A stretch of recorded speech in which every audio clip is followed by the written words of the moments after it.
I'm one of these writers who, once I get a story in my head, I have to just sit down and write the story. I'm Tsitsi Tsopotsa. I'm a student, PhD candidate at Middlesex University.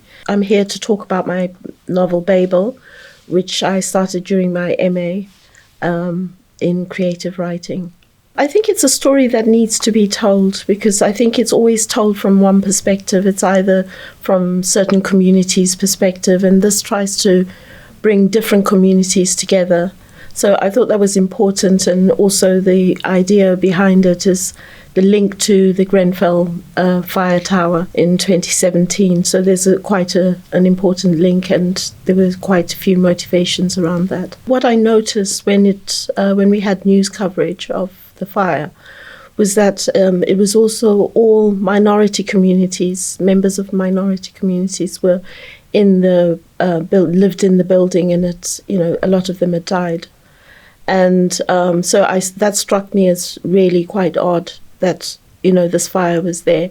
And then also the investigations afterwards were implying that there had been some negligence on the part of the contractors that had built the tower. So those were important things, and I thought I needed to tell that story about how, what really does happen, because I think for a lot of people, once the news has, the news coverage has ended, it's sort of they forget about what they've seen and what they've kind of been exposed to.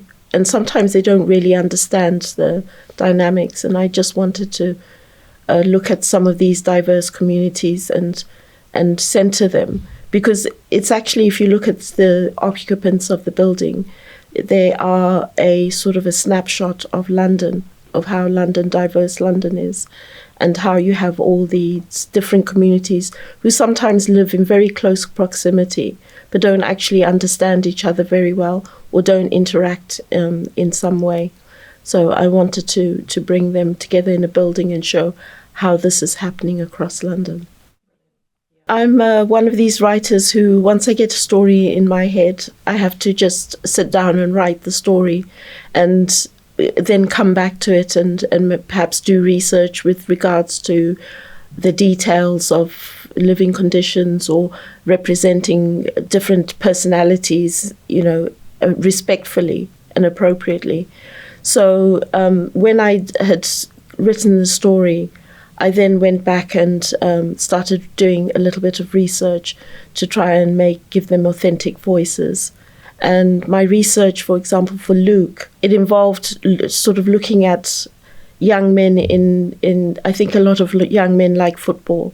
So it was quite easy to sort of look at social media, how they refer to matches and who their favorite players are.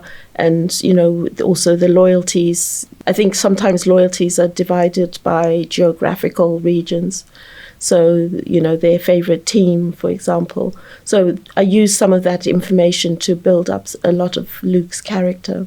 I think with Luke as well, he gets involved in the county lines. And that was a big thing, especially when I started writing the book. Sometimes some of the research is not deliberate. You might be listening to a program or documentary and somebody might say something that just triggers a thought. Just, for example, building in the county lines into the story was based on an interview I heard on Radio 4, where they were talking about county lines and how it affects communities and how young people are drafted in and trapped in these systems and they can't escape. And so this was where I managed to get these characters. So I think in writing, when I start writing, I never say that I've got everything. Every opportunity that to meet other people, listen to conversations or, documentaries, give me an opportunity to build my story or to build in more things. So some of the research is not deliberate as such. It's almost incidental or accidental, if you like. I think that we don't always understand other communities.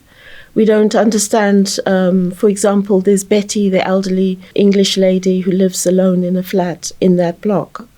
and we don't really understand how she lives. A lot of people just think, oh, because she's always shouting at her neighbors because of their making a lot of noise and things like that. And sometimes we just see nurses or carers going in and out of a place, but we don't actually know how this person lives. So it was just trying to magnify this problem that we have, that we live isolated lives. And, without understanding the some of the struggles that other people experience.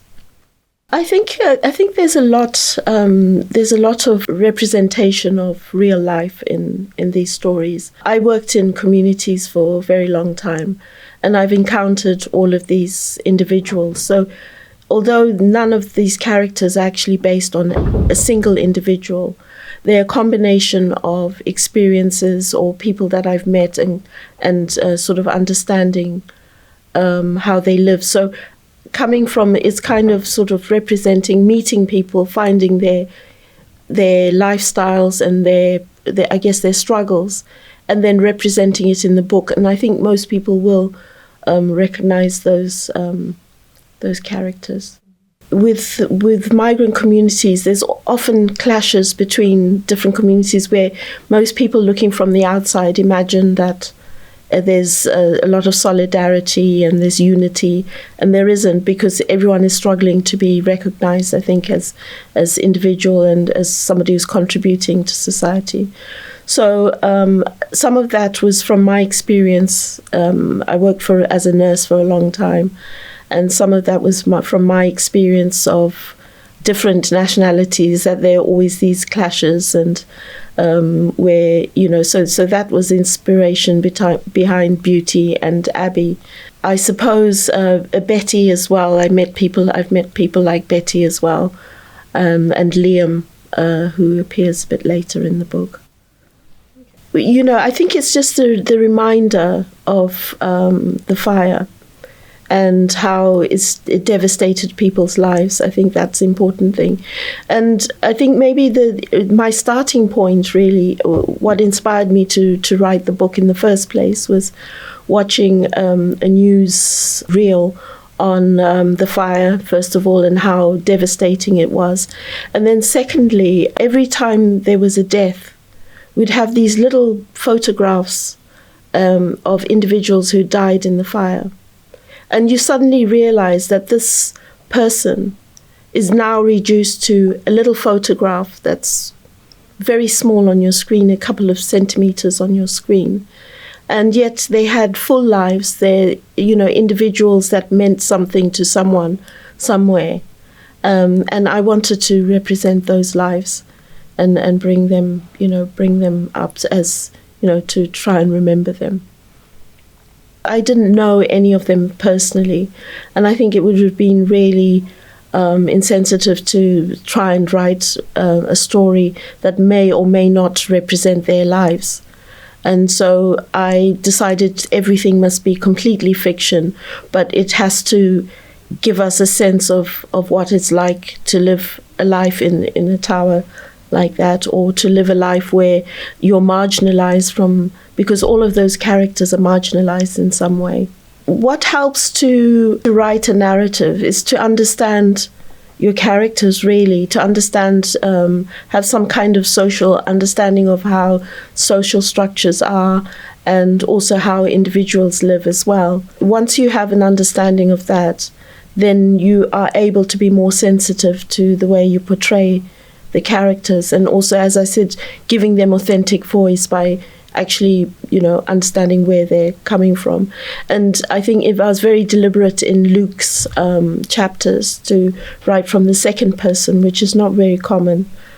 And I did that because he just feels really oppressed, and he's not able to change his environment and to change his life either. He just feels kind of on a one track. He lost his opportunity for training very early on in his life, and he's not being able to get back on track again. And so he always feels this sort of accusation from society that he's just on the dole and he's not making an effort to change his life. But sometimes it's feeling able to make that change and being empowered in some way. And it deliberately for Luke's character, because we always see inequality amongst individuals. Yet you find in this instance where in this book everyone is starting off on the same playing field, it's been leveled out. So it's therefore how people respond to that. And I think people have this opinion of migrants as being people who come and suck off the system and they're useless and they don't contribute to anything. And yet here we find Abby and Beauty, who really don't have much going for themselves, and they go out and find jobs. And Pablo as well works in, he works in the hotel, and the two ladies work in care. And these are the two job types that are least popular with the indigenous British people. Mm-hmm. And these are the jobs that are filled by immigrants. And yet we always have, if you think back to the riots of this summer and how there was this accusation that these immigrants are coming, they're taking our jobs, they're doing these. But these are jobs that are going begging. And yet Luke here has the same opportunity, but he doesn't take that. And I think I was really struck by an interview during the riots where a gentleman who was asked, don't know if I should use the word gentleman, but there was a man who was asked whether why he was writing, and he said it's those immigrants, they've taken our jobs, and they're just and they're also using up our system. These are not his exact words, but this is his implication, that they're using up all the resources in this country. And he was asked by the interviewer whether he was looking for a job, and he said, well, I've got a criminal record, so I'm not looking for a job. So it's this whole setup where everyone has these narratives in their heads about who people are and what they're really doing here. And in this book you really see what all of these migrants are doing. I don't think I really thought about the target audience, and normally it's something that I do think about. And I think in this book it's really difficult because I guess it talks about characters across a cross-section of ages, really. And I think that if you live in London and you want to know what's really going on, this is a book that explores some of what goes on. It's obviously not every character, not every immigrant, not every English person is represented here, but there's just like a little slice of London life. I think the most challenging part was just making sure that the voices were authentic, especially Luke. I've never written about a white male before, and I think that was challenging because I think very early in the writing someone said that I was actually marginalizing him, and I had to go back and sort of think about how I could just bring him out a bit more and give him equal space in the book. Literature has this long-standing tradition of representing the real society. And we've seen that, if you want to look at Dickens, and he does that very well, when you think about the sort of marginalized communities that he represented in a lot of his writing. And even just coming back to modern day, you get, obviously there are different types of fiction. There's fiction that's just purely entertainment, which, is well needed. And then you get fiction where people actually start to understand things.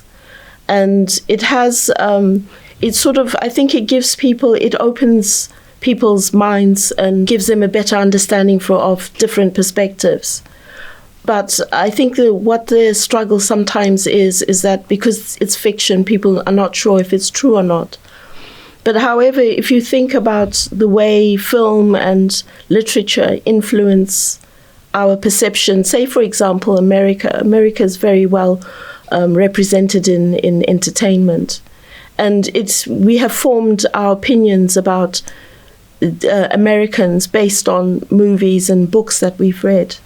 And I think that's a classic example of how influential some of these things can be, and how it helps to engage people in conversations around how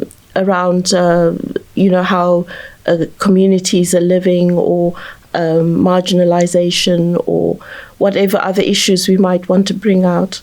It starts the conversation and it links in. And I think the timing of the release of this book and the riots that we had is really quite important, because it allows us to reflect on what people were upset about and what the real situation is. I've just finished another novel, which is based in Zimbabwe in the 19th century. And I think it's a very important book, because it deals with women's agency, and it also is based very loosely on a woman who led the first uprising against the British when they arrived in that area. And so that's quite an important book. And I think for the future, I'm still looking for stories, and I'm hoping that in 2025 I'll have another title out. We're planning a book launch on the 20th of January next year, and we want to make it more interesting by having a panel where we're going to discuss writing from different perspectives. So we've invited some very interesting individuals who've had experience with writing, or who have strong opinions on how different communities are represented from outside the community. We want to make it an experiential launch. If anyone's been to any of my readings, you know that I always make an effort to bring you into the book, into the story, so that you can feel the environment and start to understand the characters, and hopefully get a copy of the book